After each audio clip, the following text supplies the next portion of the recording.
And I would like to welcome on stage Yashar Moradbakhti. He comes from the media space. So he's been previously working for companies like Electronic Arts, Spotify. Currently, he's part of MTGx, which more of you will know as TV3. That's our telly here. And he's going to be talking to you about how to run teams with startup mentality in large media companies. So please welcome on the stage Yashar. Round of applause, everybody. 30 minutes is enough. Okay. It might seem crazy what I'm about to say. Sunshine, she's here, you can take a break. So thank you. I'm happy to be here in Lithuania. First of all, I want to really thank the people at the Login Conference that made this possible. And also, how many startups do we have here in the audience? A few. I want to thank the startups here. The passion you guys have in order to make Lithuania grow as a digital business or other type of businesses is fantastic. So thank you for having us here and seeing this passion. So MTGx, this is my name. Don't mind learning how to pronounce it, Yashar. When I was living in the US, I called myself Usher, so you can call me that when you talk to me afterwards. That's fine. So a little bit about myself. You mentioned a little bit. I started working in the broadcasting and TV industry, a company called WizRT, who builds very complex, huge systems for the biggest broadcasters out there. We have CNN, BBC, ABC, and Fox as customers. And after a while, I loved gaming. I always done that. I had a bunch of friends working at EA Games. So I decided to join the gaming industry. And I built a bunch of games as a development director on EA. And anyone played Battlefield games here or know about them? Nice. Basically, it's one of the biggest game franchises in the world. And every time they release a game is a top 5 or top 10 grossing all categories. So it's a huge franchise. I had a dilemma. I'm a pacifist, and these are war games. So I thought I should do something that makes people happy. So what I did, I had a bunch of friends at Spotify. So I joined the music industry, and one of the biggest drivers in the music industry. So I was there for almost 2 years doing product. I was product manager for the mobile team, and then also the platform team. So worked there and released approximately 150 products, integrations before I decided to leave to MTG. And Modern Times Group, as mentioned, is one of the biggest European broadcasters, and I joined as a CTO for online. And the cool thing is we're doing both TV, film, music, gaming, and sports. So I have to use everything I did before in this company, which is really, really fun. So a little bit about Modern Times Group. It is the broadcasting company in Europe that has the largest footprint. And here is TV3 and Viasat. And it's big in Nordics, Baltics, and Eastern Europe and Russia. So we have operations in 37 countries. When it comes to broadcasting. And radio, we are really big in Nordics and Baltics as well. I heard Power Hit Radio on the taxi over here, so that's one of our brands. But we also produce content. We're not just broadcast them, we produce content. So Nice Entertainment Group is a very large production company that we own, and they operate in 16 countries and distribute to 240 territories, so very big. So MTGx, where I work, is part of MTG. We drive all the online and digital part of MTG, basically. There's 4 parts. I run the labs part, which is all technology. So I build all the products. And then you have Play, which is online video. And broadcasting is going more and more online and more going digital. So we have a great focus on online video. Then there's a ventures team that buy other companies that fit our portfolio, but also working with the new startups. I saw some hands over there, so please meet me afterwards. That have the future Facebooks or the future WhatsApps and so on. And then we have creations who do basically new formats, new content that are a little bit more in the future. So why I'm here today, I joined MTG almost 9 months ago. The company MTGx was founded a little bit after, so it's only been live 8 months. And we said we have to deliver products within 4 and 5 months. We had 8 products to deliver within sports, music, gaming, esports, and so on. I will talk more about them later. And we had to deliver them from September to the end of the year or beginning of this year, so 4 to 5 months. And that's a challenge, right? You had 8 completely different products, and you have to deliver them on time, so that's super important. So we had to think startup. So we set a bunch of policies in order to be able to work as startups and deliver as startups. And that's what I want to share with you guys. So the policies are 4. Great team, verify idea, execute fast, and quality matters. Klaus mentioned a bunch of these things, so it's good that I can tie into that. So let's go into the details. So everybody knows A-Team, I hope. This is like the best team ever on TV. These 4 very crazy guys always, did really amazing stuff. So this is how a startup should be. They should be, very small and smart. They should have a right mix of skills. They should be able to hustle, especially Mr. T, and have endurance. So let's go into what these different topics within this discipline, policy means. So first of all, the small and smart team. I want to take Supercell as an example. They're really good at this. So what their motto is actually, best way to get big is by being small, and they'll live by it. Actually, Clash of Clans, that is the top grossing game right now on App Store, I think they're grossing approximately $1 million daily just in US, just on App Store. This game they built it with 6 to 10 people only. So that is an accomplishment, really. So the reason for, if you're small, and the reason for being successful with smart, you have to be smart as well.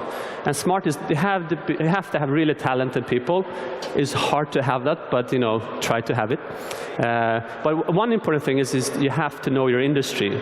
For example, in our music team, the people working in the music team, they know music really well. They understand all the licensing structures, they understand all the different formats, and so on.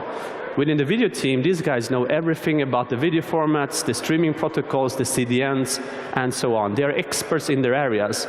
Otherwise, they would just make stupid mistakes, and we don't want that. We want to be fast. We have to have experts. So small and smart is important. The right mix. Obviously, you have to have a skill set within the team that makes it enables you to deliver. If you're building a car, you need something. If you're building a digital product, you need something else. Within digital, I would say, if you generalize things, we need a producer that's really good, knows what they're doing. Good developers. Primarily, they're both front-end and back-end. So try to have somebody with a larger skill set. Designers, I think they should both know UX and know UI. So they both understand the user flows, but also be pixel pushers to do the nice graphics. And today, you really need growth hackers. You need to have people understand how to grow a product, either if it's web or mobile. So that's super important to have. Oh, by the way, this is even more important. You have to have diversity in the teams. 50% women, 50% men. Today we have 43%, and my goal is to make that 50-50. That's super important. Also diversity when it comes to backgrounds and cultures. You're developing for a global world. If I had only a Swedish team, it would be hunky-dory Swedish. That doesn't work. We have to have people from different cultures because they understand the different places we're going to. That's super, super important. And hustle. Who doesn't want to be like this guy? Rick Ross, one of the coolest hip-hoppers in the world. I know we don't look as cool as this guy, but inside you should feel like Rick Ross. You should feel as cool as this guy is. So go ahead and feel like the hustler Rick Ross is. But let's not think about the negative word of the hustle. Let's think in entrepreneurship, hustle has a positive meaning. That means get your things done in a nice way. Get things done in time, have momentum, as Klaus said, have this ongoing thing on deliver on time. And endurance is super important. You won't succeed the first 6 months, probably not the first year, hopefully within 2 years. Never ever give up. This is a long struggle to get to the top. When you get there, you get this aha moment when you see the rest of the world in the horizon. So never ever give up. That's super important. So that was the the policy about great team, then about verify your idea. So I think it's super important before you start build anything, figure out what you're going to do. I mean, spend time on tweaking the idea, asking people. I mean, it's fine to share your idea with people you trust. They won't steal it, that's fine. Just try out your idea before you even start building it, otherwise you're wasting your time. So let's go into the details. First of all, choose your market. You know, there are bad markets, there are good markets. There are where you don't make so much money, where you can make a lot of money. So when you, even before you start thinking about an idea, choose a great market first, so, and go there. So why going for the markets where you don't make any money? So huge markets are interesting, and specifically go for markets that can scale globally. Why would you build for something that's only local? That doesn't make sense. Start thinking globally. 100 years ago, people took a big ship, sailed for 4 weeks to sell stuff. Today, you press a button on the App Store, you have it globally. It's so much easier, so think globally from start. When it comes to the digital world, I always go in and check the top grossing apps on Play Store or App Store. I mean, there are some genres that always stand out. These are games, dating apps, and so more. And try to figure out which are the huge markets we can make money digitally. You can follow startup trends. There are always new things that are coming up that could potentially lead to a lot of money. And also look where VCs are investing. Before VCs were investing a lot in social, maybe we should do social stuff because it's easier to get money to grow, and so on. Disrupt. So when your idea should disrupt something, and seriously, everything can be disrupted. It is a fact. Don't ever think that something is done already. There's a king can never be overthrown. Kings or queens can always be overthrown. You can always disrupt things. Google Glass is an example. I would say like apps such as WhatsApp have disrupted Facebook. Facebook is all about communication. It's not so much about social, it's how you communicate with people. Then you get apps coming out such as WhatsApp or Kik, etc., that disrupt Facebook, and that's why Facebook are buying these applications for billions of dollars. User test and prototype, I said, talk about your idea with others. Do very cheap mock-ups and try it out quickly so you get input on what really makes sense in your application. And verify if the features you're building are core. And with core, I mean there are some features that really are important to users. The rest don't matter. And for example, if you take YouTube as an example, watching the video is core. Thumbs up, thumbs down is core. Feedbacking or commenting is core. And then having it embedded is core. And that's it. Then there are a bunch of other features that are not core, and they don't really matter. So find the core and make the application fun. I come from a gaming industry where you have to make things really fun, but why not make a B2B application more fun? I mean, if you're building something, if people are enjoying it, that's a good thing, right? Instead of making it boring. So make it fun. And first attempt will not be perfect, so you have to improve continuously. I would iterate and improve the idea, and until you prove the core and you prove the fun. And do it cheaply. And as I said earlier, think globally. This is a global world. It's a large market. You can make much more money if you think globally. And instead of solving a local problem, it takes the same amount of time to solve a global problem. So start with the global first. And then execution. That's the third principle. You have to be fast. The world is much faster today, so you have to be as fast as the others, or you won't succeed. You are basically competing with people in China, Mongolia, Colombia, and all the other people around the world, so you have to be faster than them. So what's important when execution fast? I would say tight deadlines is super important, and the reason for that is human psychology, basically. If you give your team less time and less resources, you will notice that they will focus on the most important things. That's a human nature. They will focus on the core features and not doing everything around that's nice to have. So try to use tight deadlines and tight resources in order for people to actually focus on what's really important. But be realistic. I mean, don't give them idiotic ideas on deadlines. I mean, that's not nice. Be realistic so you have a healthy team. It's important to have a healthy team. And always celebrate when you're nailing a deadline. Seriously, party. It's really fun. I hope you all party tonight as well. I heard stuff is happening. Yes, woo! Thank you. That's a fun crowd. And MVP, minimum viable product. A lot of people talk about MVP, but they don't really get it. Minimum is really important. You know, you have to have many resources, many costs, and many time in order to deliver a MVP. And if you bring that down to 0, that's even better. Seriously, you have to try to get an MVP out without anything. That's a real MVP. And you quickly get feedback back from that as well. And deliver on time. This is actually one of the things I think is most important. It's a psychological thing as well. If you start slipping, if you start missing deliveries, you'll lose. Every time, make sure to miss a delivery, whatever it takes. Build that into the culture of your team, that you never miss a delivery. You could work more. You could cut down on the scope. You could add more resources. That's fine, but never miss the deadline. Because it's a good feeling to deliver on time, you continuously have that momentum of performing. It's a psychological thing. If you stop performing, the team will sooner or later fail.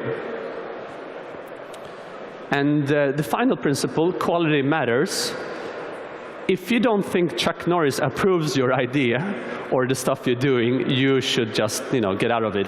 You probably get a, drop kick out of Chuck Norris, and you don't want that. So Chuck Norris should approve your idea and your product. You should feel very okay about that. And what does that mean? So basically, deliver and polish the core product. Focus on what's really core, and you have to define core. That's up to you to find out what is core. And that's when you verify your idea, you figure out what is the core, really. And that's the key to your success. And everything around it, it's the nice to have, but I call it fluff, because fluff is a much more negative word, because it is very negative. It is not nice to have them at all.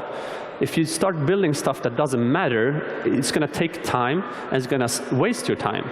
So ignore the fluff completely and polish the core. Polish, I mean, make it just a better experience. Build the core and then polish the hell out of it. And the end-to-end experience matters. If you have a funnel where the user comes into the app or your application or your service, whatever, that's gonna decay with time. That you're gonna have less users during the funnel. So try to optimize that so you increase the users in the end of the funnel. And basically, when you come into the application, the first impression should be really nice. And they should always feel like, and the secondary step is that they should always feel like there's more to come back to, so they even consider coming back. So if they consider coming back, they probably will forget about coming back because there are 20 or 30 different other services that takes their attention. So you need to have hooks, and here's the growth hacker that comes in here. Have the hooks to get them back. If a social or viral loops or just notifications. But don't make them spammy, that's irritating. And always improve. If you still have a good product and people like it, continuously improve it, but improve the core and improve the end-to-end experience. Be extremely metrics driven. And with metrics, I mean things that drive your business, that makes money. And if you're building features that don't drive your metrics, you're basically wasting your time. So be extremely metrics driven. And A/B test a lot. So these were our principles. Hopefully they were of some joy to you.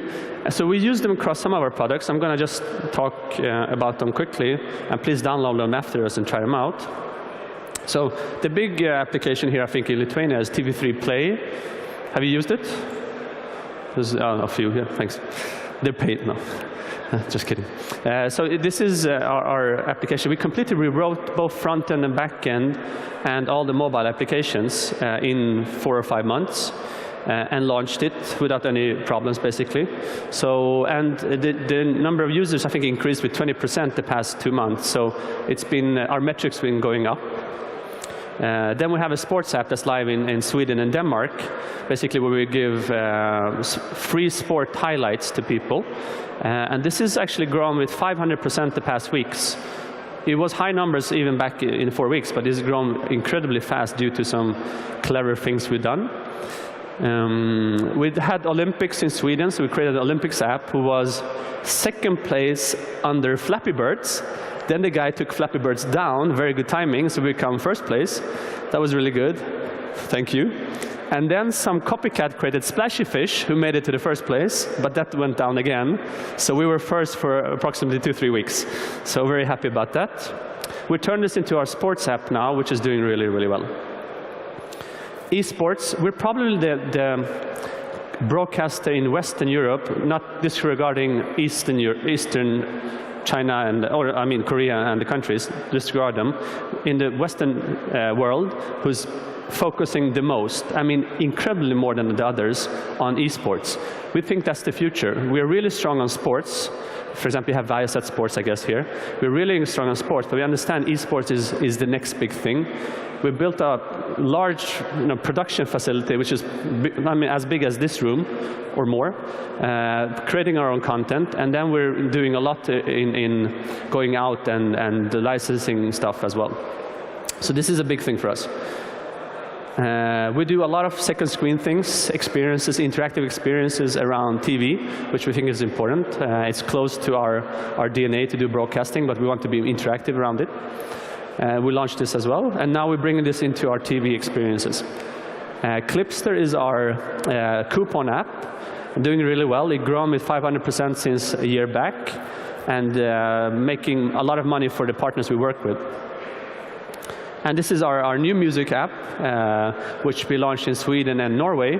And it's basically a great radio app, and has grown with, I think, 40% the past 2-3 months in the amount of users. I think you can download it here as well, so just do Rix FM or Power, you get it. So that was the product we launched in 4 or 5 months. Hopefully, I mean, you learn something from the policies we used. Some might be applicable, some might not be interesting at all. Take whatever you want. And with that said, if there are any questions, let me know.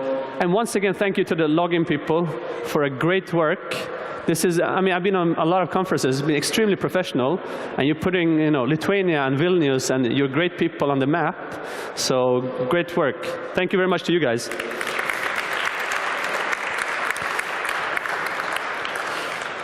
So any questions? All clear? With that said, if no hands, music, maestro. Party tonight, right?